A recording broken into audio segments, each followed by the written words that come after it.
Ṣebí wọ ni ìyàwó ọmọ mi Adébùwálé. Ọmọ mi. Mommy, your question will be me, of course. I mean, ìyàwó ẹ. Ó dẹ̀ mọ̀ pé mi mo bí.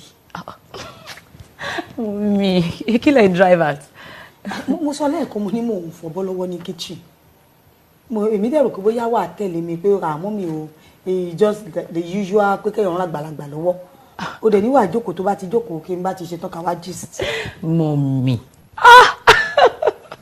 Ṣé rí ẹ mọ̀ pé mo ti máa sọ kí ní ìfún yín. Èmi ìlú ni máa sọ fún yín wípé kẹ́ máa ronú bí àwọn local ìyá ọkọ yẹn mọ́. Àwọn èèyàn ń ronú báyìí mọ́.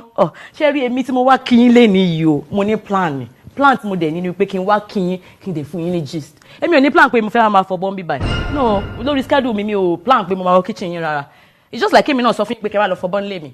Kò wá okay, wọ́n ń ṣe irú ẹ̀ mọ́ mi.